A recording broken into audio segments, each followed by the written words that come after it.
যুক্তরাষ্ট্রের ৩টি সুইং স্টেটে জরিপ পরিচালনা করেছে সংবাদ মাধ্যম নিউ ইয়র্ক টাইমস এবং নিউ ইয়র্কের সিয়েনা কলেজ।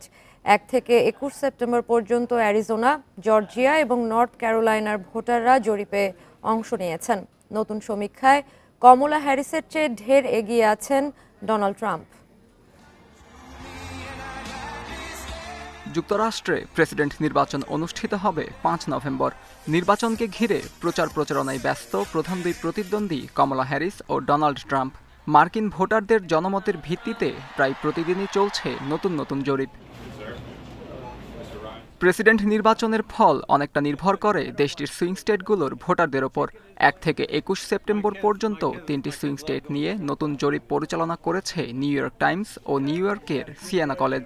জরিপে অংশ নিয়েছেন অ্যারিজোনা, জর্জিয়া ও নর্থ ক্যারোলাইনার ভোটাররা।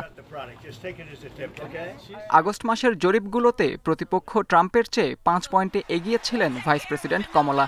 তবে নতুন সমীক্ষায় উঠে এসেছে কমলার জন্য হতাশাজনক তথ্য, যেখানে এগিয়ে আছেন ট্রাম্প।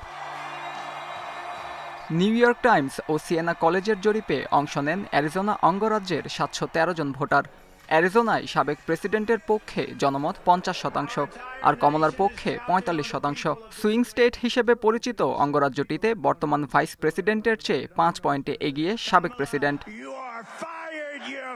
জনমতের সমীক্ষায় জর্জিয়াতেও দেখা গেছে একই চিত্র, যেখানে রিপাবলিকান প্রার্থীর পক্ষে ৪৯% আর ডেমোক্র্যাট প্রার্থীকে সমর্থন দিচ্ছেন ৪৫% ভোটার। এখানেও কমলা হ্যারিসের চেয়ে ৪ পয়েন্টে এগিয়ে ডোনাল্ড ট্রাম্প। সমর্থনের দিক থেকে নর্থ ক্যারোলাইনাতেও কমলাকে ছাপিয়ে ২ পয়েন্টে এগিয়ে আছেন ট্রাম্প।